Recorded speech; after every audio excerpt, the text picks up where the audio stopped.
le enviamos un saludo, un abrazo a la Iglesia Abba Padre de Venezuela, que quizás ellos nos van a escuchar un poco más tarde por la hora.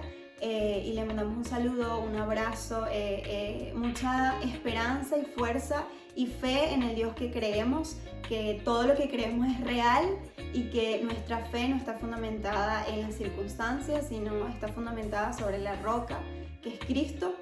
Y bueno, le enviamos un abrazo a cada uno de los pastores, a los líderes, a los que ministran, a cada hermano que va domingo a domingo a la iglesia Abba Padre Venezuela. A través del tiempo, en cada temporada de nuestra vida hay una forma de cómo Dios nos habla, hay un lenguaje que Dios utiliza. Hay una forma en que Dios llama nuestra atención y no siempre fue igual. De hecho, cuando leemos el libro de Hebreos en el capítulo 1, Dios dice en su palabra que él habló de diversas formas. Dice, a nuestros antepasados le habló a través de los profetas, a través de profecías. Y dice, y en este tiempo ha hablado a través de su Hijo, a través de Jesucristo. En este tiempo nosotros recibimos esa otra forma de lenguaje de Dios comunicarse con los hombres a través de Cristo. Entonces, vemos que Dios no siempre habló de la misma forma. Y una de las historias que creo que muchos hemos escuchado y hemos leído, hay dos sucesos en la vida de Elías, el profeta Elías. Lo podemos encontrar en Primera de Reyes 19, el capítulo 18 un suceso y el 19 el otro suceso. Elías era un hombre impresionante, un hombre de fe, un hombre de poder, un hombre que había conocido la mano de Dios de una forma impresionante. Y hay dos sucesos en dos montes, uno en el monte Carmelo y uno en el monte Sinaí o en el monte Horeb. En el monte Carmelo, Elías estaba haciendo una demostración frente a los profetas de Baal del poder de Dios por medio de un sacrificio. Y todos recordamos esa historia cuando Elías ora para que Dios envíe fuego y queme el holocausto que estaba bañado en agua, casi imposible que eso se encendiera, y Dios hace eso por Elías, por amor a su nombre, pero también como demostración de su poder con Elías. Y Elías deja avergonzado a cada uno de los profetas de Baal, y todos conocemos lo que pasaron con cada uno de estos profetas, murieron. Y luego que Elías pasa por ese mover de Dios maravilloso, ahora viene una temporada donde Elías está siendo perseguido por Jezabel y él se va y huye. Con mucho temor, él huye. Y luego cuando él está en ese proceso de huir, que se encuentra en Berseba, dice que él estaba tan agotado y tan cansado que se acostó y se quedó dormido. Y Dios envió un ángel para fortalecer a Elías. Y le dice a Elías, el ángel lo levanta de su sueño, le dice come y bebe, y le ofrece pan, le ofrece agua. Y Elías come, bebe y otra vez se queda dormido. Y luego otra vez se despierta y el ángel le envía eso. Y me acordaba mucho a que cuando muchas veces estamos en momentos difíciles, Dios siempre envía su fortaleza. En este caso la envió a través de un ángel. Pero cuando vemos cuando Jesús estaba en el Getsemaní, dice que también un ángel vino para fortalecerle. Lo mismo que pasó con Elías. E inclusive con Elías fue un caso tan tierno y hermoso porque Dios envió comida y bebida. No solo lo alimentó en su espíritu, sino que le dio comida y bebida. Porque la depresión o la persecución, la presión que estaba viviendo Elías en ese momento era fuerte, que estaba totalmente debilitado. Y el Señor le dice, come y bebe porque aún largo camino te espera. Ese largo camino fue 40 días en un desierto, hasta llegar al monte Horeb o al monte Sinaí, donde les comenté que es el segundo monte que estamos hablando hoy. Y en el monte Sinaí también creo que hemos escuchado mucho esa historia, donde Dios comienza a revelarse de una forma que Elías no estaba quizás acostumbrado a escucharlo. Y Elías está dentro de una cueva y el Señor de repente comienza un viento recio, dice que tan fuerte que movía las rocas. Imagínense ese viento que hacía. Era estruendoso, fuerte. Y después dice, pero Dios no estaba en el viento. Y después dice que hubo un terremoto. Imagínense Elías en esa cueva sintiendo el estruendo, el remover de un terremoto. Pero dice la Biblia, pero Dios no estaba en el terremoto. Después del terremoto, yo creo que a Elías le pasaron todos los sucesos. Después del terremoto vino fuego, llamas de fuego. Pero dice, pero Dios no estaba en el fuego. Pero Dios sí estaba en el fuego del monte anterior. Dios estaba en el fuego que quemó el sacrificio. Elías conocía el fuego. Elías conocía que el poder de Dios sí se manifestaba también a través del fuego. O sea, él conocía esa manifestación y ese lenguaje de Dios.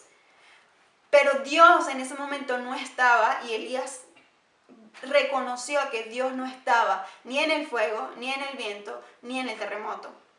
Pero dice que después, la palabra dice que después hubo un silbo apacible. Hay algunas versiones que dicen que esa palabra hebrea dice que es como una voz suave o es como si el silencio se hubiese vuelto audible. Imagínense, solo Dios puede hacer esas cosas, pero era como un susurro tan suave que apenas podía oírse. Después de pasar un viento, un terremoto, un fuego, de repente vino una calma tal que cuando Elías la sintió, reconoció inmediatamente la voz de Dios en medio de ese silencio audible, de ese susurro de Dios, una voz susurrante. Y ahí vemos cómo Dios se enfrenta a Elías. Y le dice, ¿qué haces aquí, Elías? Y Elías con temor le dice, Señor, es que realmente solo yo he quedado. Y todos conocemos esa parte de la historia. Pero lo que quiero resaltar de la historia de Elías es que Dios no se mueve de la misma forma en tu vida siempre. Dios no siempre te va a hablar a través de visiones, por ejemplo. Dios no siempre te va a hablar a través de sueños, no siempre te va a hablar a través de tu pastor o a través de tu líder.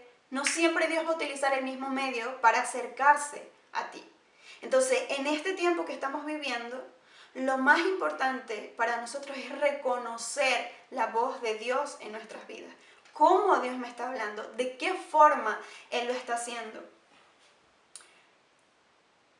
Estoy segura que cada uno de nosotros ha tenido encuentros con el Señor en nuestra intimidad. De hecho, todos venimos de allí, nacimos de los encuentros íntimos con Dios.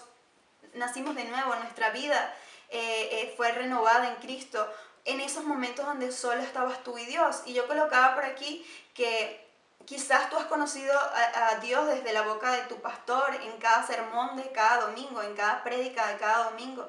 Quizás tuviste encuentros en congresos, en reuniones, en conferencias, en conciertos, en servicios de adoración.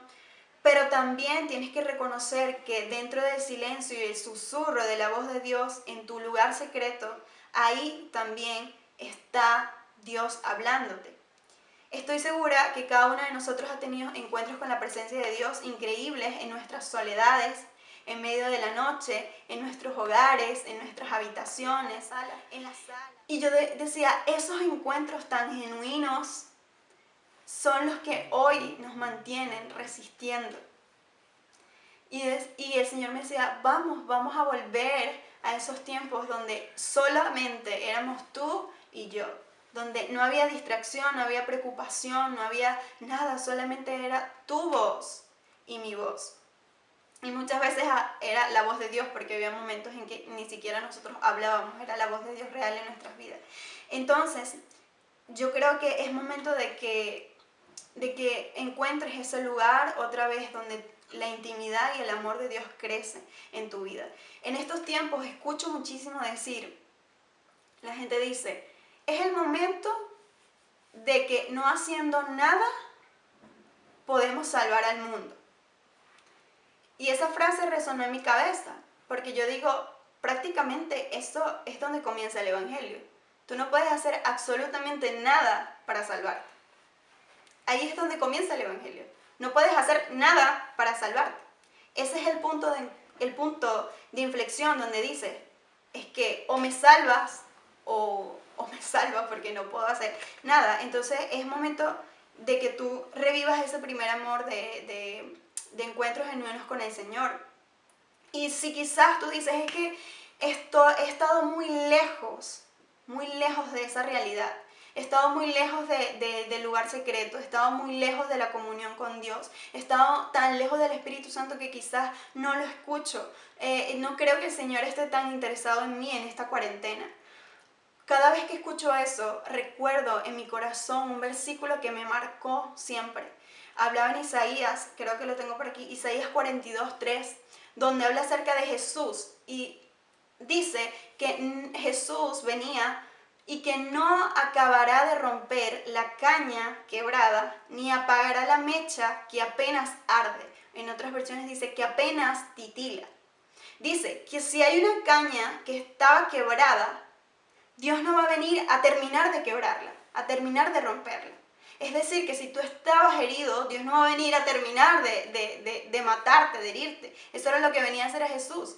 Venía a hacer Jesús y decía, si hay una vela que apenas está titilando, todos hemos visto una vela que apenas que está o está a punto de apagarse. Dice la palabra que Jesús, en su ternura, en su amor y en su compasión para restaurarnos, dice que aunque apenas ardas un poquito, dice, no la voy a apagar.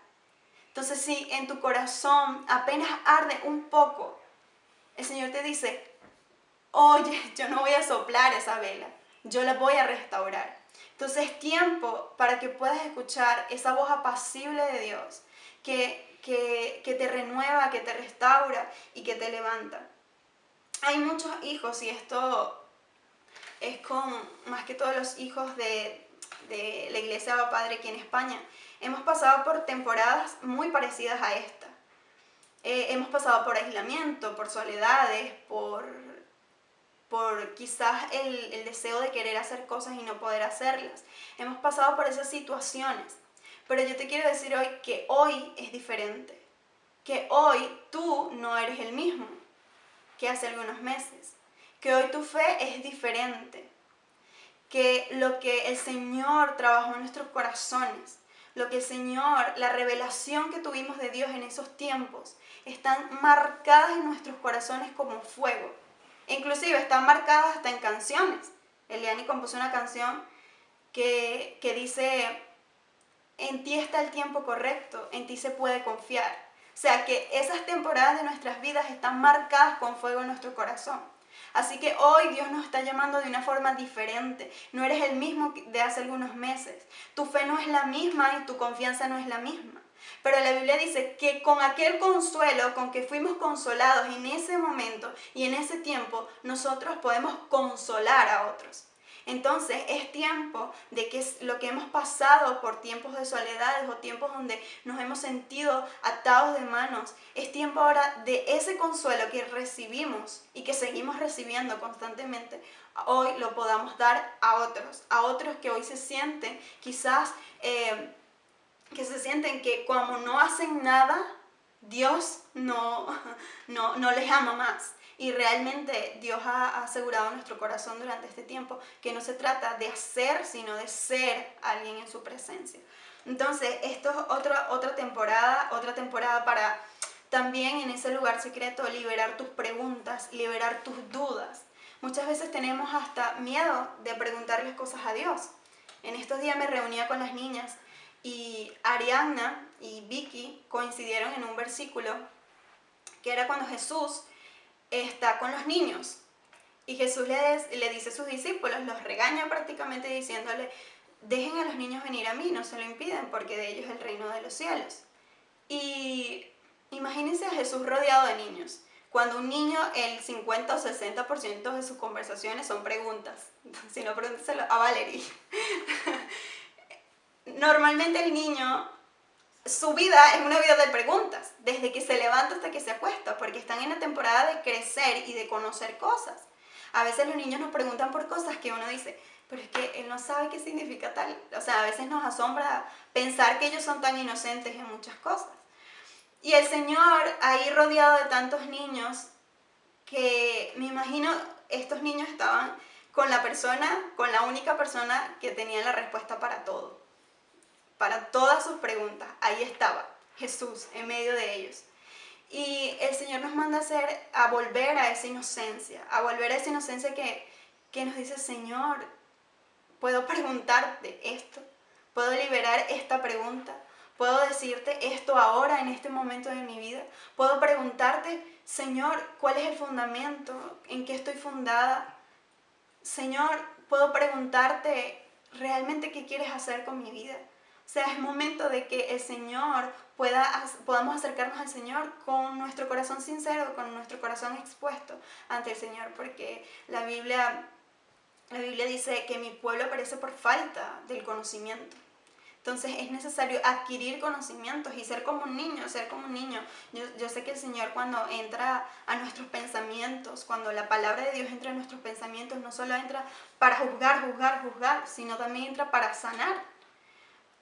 Hace un tiempo le decía, el año pasado, para esta temporada aproximadamente, le decía al Señor, había una oración en mi corazón y decía, Señor, lléname de tus pensamientos, rebósame de tus pensamientos. Inclusive le decía, Señor, inclusive cuando yo duermo, que yo me pueda despertar con un pensamiento tuyo. Era mi oración todos los días. Perdón. Y recuerdo que el Señor, que le decía, Señor, invádeme con tus pensamientos. Creo que Gabriela comentó en estos días algo también al respecto. Y me vino el versículo de Isaías 55:8, donde dice, tus pensamientos no son mis pensamientos, ni tus caminos son mis caminos. Y era como si el Señor me dijera, ponle nombre a ese versículo. Dile, Wendy, tus pensamientos o los pensamientos de Wendy no son mis pensamientos. Y los caminos de Wendy no son mis caminos. Y yo decía, Señor, pero entonces, ¿cuáles son tus pensamientos? ¿Cuáles son tus pensamientos? Y después venía el versículo a mi vida donde decía el Señor, Wendy, en esto pienso. Yo pienso en todo lo verdadero, yo pienso en todo lo honesto, yo pienso en todo lo justo, en todo lo puro, en todo lo amable, en todo lo que es de buen nombre. Si hay virtud alguna, si algo digno de alabanza, en esto pienso. En esto, y porque Dios piensa de esa forma, nosotros podemos pensar de esa forma, porque la Biblia dice que nosotros tenemos la mente de Cristo. Entonces yo decía, Señor, es que mi vida completa la resuelvo en ti, en tus pensamientos. La Biblia también declara que los pensamientos de Dios para nosotros son de bien. Dios siempre está deseando el bien de sus hijos. Y como humanos es difícil a veces comprender eso. Porque siempre nosotros, que siempre deseemos el bien a una sola persona todo el tiempo de su vida, así es Dios con nosotros. Dice la Biblia en Jeremías 29:11, porque yo sé, el Señor es como, yo sé los pensamientos que ustedes tienen, pero yo sé cuáles son mis pensamientos acerca de vosotros, dice Jehová, pensamientos de paz y no de mal, para daros el fin que esperáis. Y esto no es un pensamiento positivista, Dios no anda repartiendo simplemente pensamientos motivacionales. Al principio les hablaba de escuchar la voz de Dios, a veces Dios nos detiene en nuestro camino para hablarnos. Muchas veces nos habla mientras caminamos, pero otras veces nos detiene para hablarnos. Y cuando servimos al Señor sucede mucho eso. Estamos sirviendo. Y el Señor sí nos habla a través de nuestro servicio. De hecho, por eso podemos servir, o debería ser que por eso nosotros servimos. Porque Dios está constantemente hablándonos y nosotros también estamos hablando e impartiendo lo que recibimos de Dios. Pero muchas veces Dios nos detiene. Y nada más difícil que detener al hombre. Si no, pregúntese en este momento donde el hombre está intentando con toda su fuerza, con todas las obligaciones, con todas las multas, con todas las advertencias, con todas las formas, tratando de detener el hombre al propio hombre. Vean qué tan difícil es detener a un hombre. Y porque no, el hombre de por sí le gusta estar de continuo haciendo algo, estar de continuo, seguir. Si mi meta es esta, no me voy a detener a pensar si lo estoy haciendo bien o mal, no, voy a seguir. De hecho, cuando usted se mete en una aplicación, déjeme buscar mi teléfono que lo tengo por aquí. Cuando estamos buscando algo en Google, por ejemplo, vamos a buscar coronavirus. No, vamos a buscar, bueno, sí, porque las búsquedas recientes. Ok, cuando vemos así en nuestro teléfono, al final al final del teléfono, dice abajo, dice como más resultados. Entonces, tú le das allí y te va a seguir dando resultados. Y otra vez te vuelve a preguntar, más resultados. En la computadora, cuando estamos en computadora, no te dice más resultados, sino creo que, no sé si lo han cambiado, pero dice pestañas, o sea, te dice 1, 2, 3, 4, 5. Entonces tú vas adelantando las pestañas si quieres seguir buscando. Cuando la gente que hace este tipo de páginas web, aplicaciones, lo que sea, se dieron cuenta que las personas cuando tú le preguntas si quiere seguir, lo dudan, entonces ellos crearon como una especie de scroll infinito, que scroll es como hacer la pantalla así, o sea, seguir buscando, buscando. Ellos dijeron, vamos a hacer que la gente no tenga que preguntarse si quiere o no quiere más, o si quiere o no quiere seguir. Entonces cuando nos metemos en aplicaciones como Instagram, por ejemplo, cuando nos metemos en Instagram vemos y seguimos y damos y damos y damos, y es casi infinito la información que podemos tener. Nunca vas a parar. De hecho, por eso estas aplicaciones enganchan a la persona, porque tú vas a seguir y seguir dándole, dándole, dándole, y porque siempre vas a pensar, ah, no, todavía hay algo más que puedo ver, hay algo mejor más abajo, hay algo que... Y eso nos comprueba la insatisfacción del hombre, de que el hombre no está satisfecho. Y no solo Instagram, creo que Facebook también es lo mismo, en las historias, en las publicaciones también es igual. Y ellos dijeron, no podemos preguntarle a la gente si quiere o no quiere seguir, hay que decirle que siempre tiene que seguir. Entonces por eso pasamos mucho más tiempo del que deberíamos en las redes, porque realmente no tenemos la pausa para preguntarnos si queremos o no queremos seguir. Y eso demuestra que el corazón del hombre es difícil hacer que se detenga. De hecho, cuando ves que una persona pasa por problemas o por enfermedades como el cáncer o enfermedades fuertes o difíciles o situaciones muy difíciles, tú ves que esa persona, las cosas que coloca son meditaciones, pensamientos, o cuando las personas pasan por enfermedades o situaciones difíciles, en esos momentos es donde surgen las mayores meditaciones de su vida, las mayores preguntas de su vida, las mayores interrogantes de su vida.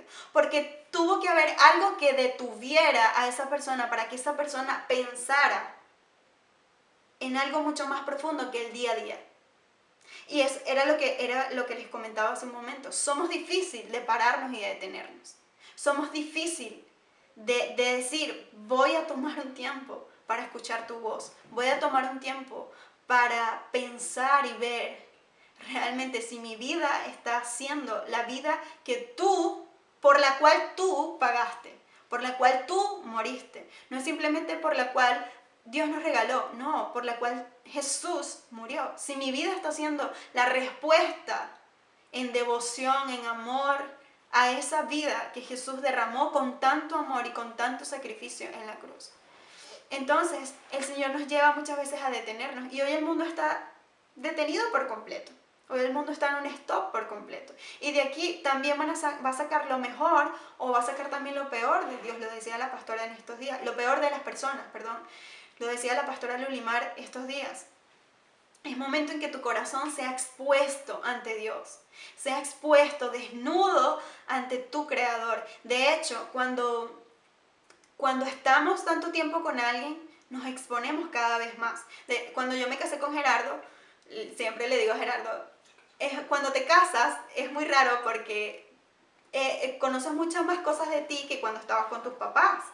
Porque ahora conoces que capaz eres egoísta, capaz eres, no, yo quiero comer primero, o cualquier cosa. Siempre se expone tu corazón. Es como, te sientes que no hay nada de tu vida que está como oculto. Bueno, hay cosas y cosas que son secretos, pero, o cosas que guardas en tu corazón que capaz no se lo has dicho a tu esposo o a tu esposa, pero realmente siempre estamos como expuestos. Y cuando estamos expuestos, cuando estamos allí, hay un versículo en la palabra, en Proverbios, donde dice que el hombre afila el carácter de otro hombre. Yo lo veo como que somos como cuchillos, ¿no? Por así decirlo, o limas, no sé. Y nos estamos limando unos con otros. Entonces, nuestra exposición hace que aflore las cosas que son necesarias que afloren para transformarlas. Entonces, en este tiempo en que estás allí encerrado, estás allí es un buen tiempo para analizar tu vida y para analizar cómo es tu relación, no solo con Dios, sino con los demás, tus relaciones en tu entorno.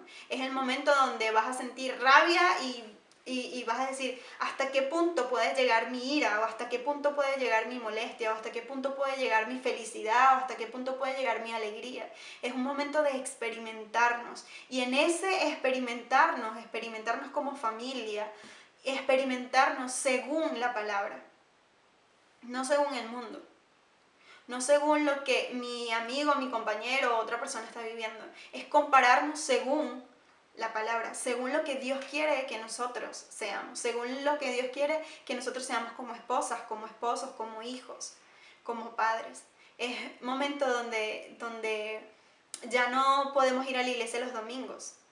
Y quizás te incomoda decir vamos a orar en casa, o te incomoda decir vamos a cantar, o vamos a cantar una canción con mi esposa, qué incómodo. Esas incomodidades son necesarias, son necesarias. La iglesia dice, cada familia, un hogar, y eso lo estamos creyendo. Entonces este es un tiempo para detenernos y para analizar nuestras vidas conforme a la palabra. Quiero terminar, para no extenderme mucho, quiero terminar en este versículo que me compartió Gerardo en estos días y se quedó enganchado en mi corazón. Está en Isaías, si todos lo podemos buscar, Isaías 30. Ese es un capítulo completo, no lo vamos a leer completo, solo algunos. Y dice ahí en el título del capítulo, dice la futilidad de confiar en Egipto. Para ponerlos en contexto, en este momento el pueblo de Israel fue esclavo de Egipto. Eso lo conocemos todos, lo sabemos la mayoría. Y dice la Biblia que Asiria estaba peleando con Israel al norte y lo estaban venciendo. Cuando Judá, que está al sur, se da cuenta que el próximo son ellos, Judá comienza a idear y a buscar formas de cómo protegerse, de cómo salvarse, porque sabían que los asirios eran muy fuertes. Entonces a Judá se le ocurre la brillante idea de ver a su vecino, o de voltear a ver a aquello que fue su esclavitud en un momento. Y voltea a ver y se da cuenta de que está Egipto, y de que está Faraón, y de que Faraón es fuerte, es poderoso. Y él dice la Biblia que ellos comenzaron a hacer alianzas. Lo podemos ver en el primer versículo. Dice, ay de los hijos que se apartan, dice Jehová, para tomar consejo y no de mí. Ay de los hijos que toman un consejo que no es mío, para cobijarse con cubierta y no de mí, añadiendo pecado a pecado. Entonces dice, más adelante dice, que se apartan para descender a Egipto y no han preguntado de mi boca, para fortalecerse con la fuerza de Faraón y poner su esperanza en la sombra, sí, en la sombra, pero en la sombra de Egipto. Y me asombraba que Judá fuese a buscar refugio en aquello que en un momento fue su esclavitud. Y cuando en nuestras vidas hay cosas que en algún momento fueron o nos tomaron cautivos, el mismo pecado. Y el Señor le dice, ¿cómo vas a regresar? Es como la mujer que regresa a la persona que siempre la maltrata. ¿Cómo vas a regresar y vas a conseguir cobijo o sombra debajo de alguien, de la fuerza de alguien que no te va a poder proteger? De alguien que no te va a poder sanar, de alguien que no te va a poder ser tu fuerza en un momento tan difícil como el que estamos viviendo hoy. Y dice, más adelante, si me siguen ahí donde estoy leyendo Isaías 30, versículo 3. Pero la fuerza de Faraón se os cambiará en vergüenza y el amparo en la sombra de Egipto en confusión. Todo aquello que, si tu confianza no está en Dios, seguro está en cualquier otro lugar. Porque siempre confiamos en algo. Siempre. Inclusive hay personas que dicen, yo no confío en nadie. Pues estás confiando en ti mismo. Porque para no confiar en nadie, confías en ti mismo. O sea, prefieres creerte a ti mismo que a los demás. Entonces yo no creo en las personas que me dicen, no confío en nadie. No, confías en alguien. Quizás estás depositando toda tu confianza, tu esperanza, tu sentido de tu vida en tus hijos, o en tu esposo, o en tu pastor, o en tu familia, o en tu imagen frente a los demás, en lo que piensan los otros. En algo estás poniendo tu confianza. Si la confianza fuese una taza de café como la que tengo ahorita, que no es de café, es de té. Si fuese algo, en algún lugar de la casa va a estar puesta esta taza. En algún lugar. La taza no va a levitar sola, la taza no va a estar, no, al menos que no sé, no hay posibilidades de eso. Pero la taza va a estar en algún lugar puesto. Y es un buen momento para saber dónde está nuestra confianza, para saber realmente dónde estamos poniendo nuestra confianza. Y el Señor le dice que poner la confianza en Faraón, le dice, Judá en Faraón, eso va a terminar en vergüenza y eso va a terminar en confusión. Poner tu confianza en tu economía. Ahora nos damos cuenta que poner nuestra confianza en nuestra economía es vergonzoso, es de confusión, porque no tenemos el control de la economía, ni inclusive, o de las cosas que están pasando. Luego, más adelante en el versículo, Judá comienza a enviarle animales y regalos a Egipto para ganar esa confianza, para ganar esa protección de Faraón, y el Señor se queda asombrado con todo lo que está haciendo Judá, y en el versículo 7 le dice, ciertamente en Egipto en vano e inútilmente te ayudará. Por tanto, yo le di voces que su fortaleza estaría en quedarse, en estarse quietos. Y ya voy a ampliar un poco más adelante, pero quiero que vean el versículo 10. Lo rebelde que eran estos hijos o este pueblo, porque ellos le decían a los videntes, a las personas que tenían visiones, le decían, no tengan visiones, o sea, no vean nada, porque sabían que lo que iba a ver o lo que Dios le estaba hablando era no vayan a Judá, pero ellos le estaban diciendo a los videntes, no vean nada, no digan nada. Le decían a los profetas, no nos profeticen lo recto, no nos digan cosas, solamente díganos cosas, aquí lo dice, cosas halagueñas o de halago, cosas que nos halaguen, cosas que nos hagan sentir bien. Profeticen mentiras.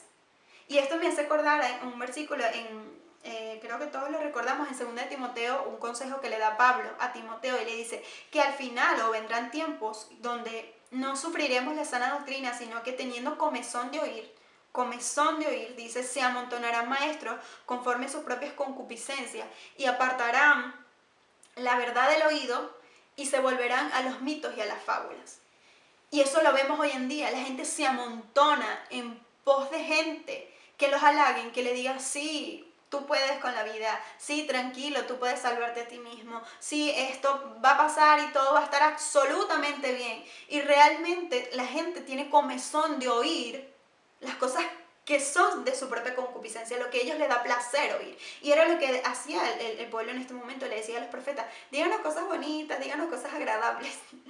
Y después le decían, inclusive le decían en el 11, dejad el camino, apartados de la senda, quitad de nuestra presencia al Santo de Israel. Quiten de nuestra presencia al Santo de Israel. Es que vamos para Egipto.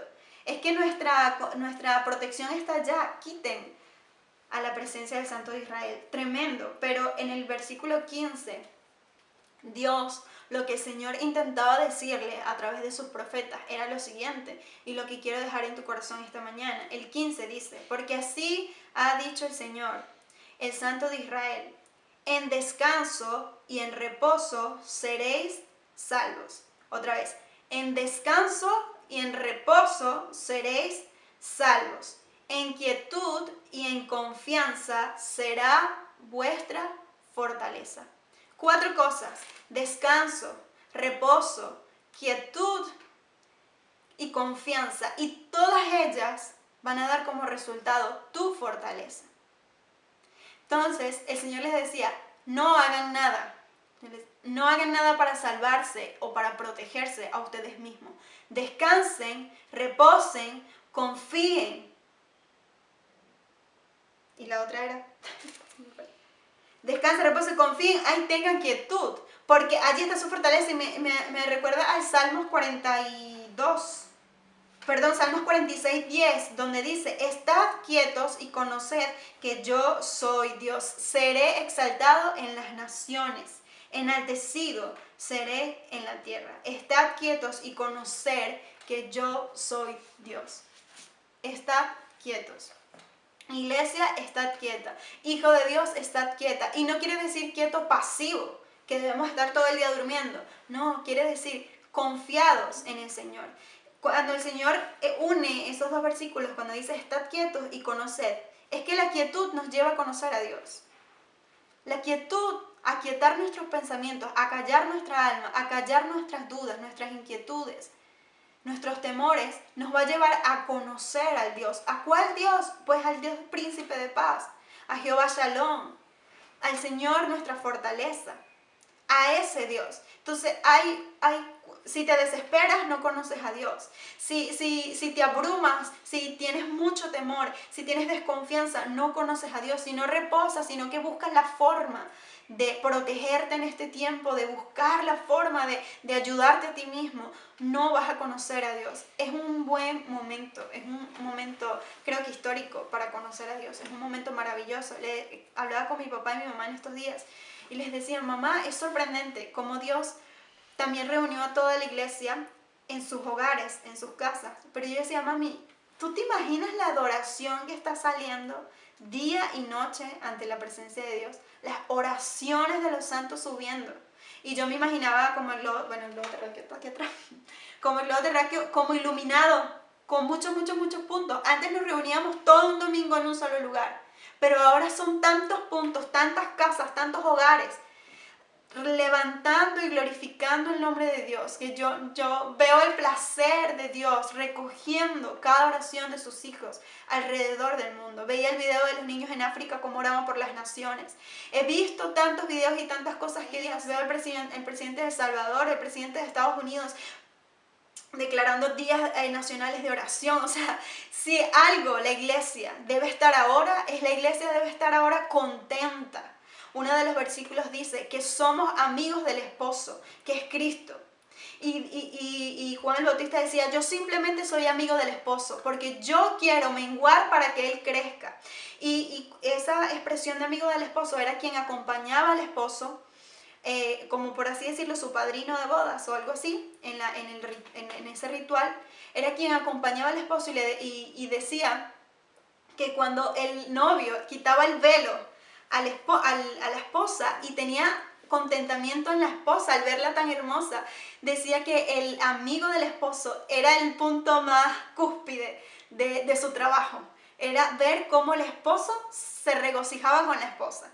Y entonces Juan Bautista dice, yo soy alguien que prepara el camino y también soy alguien que soy amigo del esposo.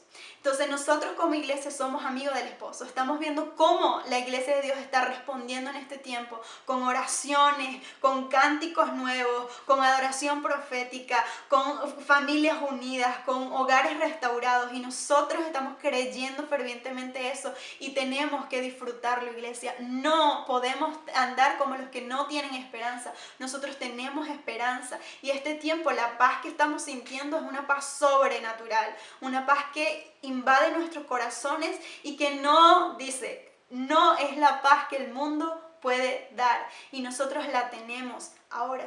Entonces es un buen tiempo, es un buen momento para alegrarnos en el Señor, para fortalecernos y para declarar este versículo también en Romanos 8, que Romanos 8 es precioso y hermoso para este tiempo también. En Romanos 8 dice, ¿acaso hay algo que pueda separarnos del amor de Cristo? ¿Será que Él ya nos ama si tenemos problemas? ¿Ya no nos ama si tenemos problemas o aflicciones? Si somos perseguidos o pasamos por hambre, o estamos en la miseria o en peligro o bajo amenaza de muerte. Como dicen las Escrituras, por tu causa nos matan cada día, nos tratan como ovejas en el matadero. Yo pondría aquí, ¿será que Él ya no nos ama si hay coronavirus o no hay coronavirus en el mundo?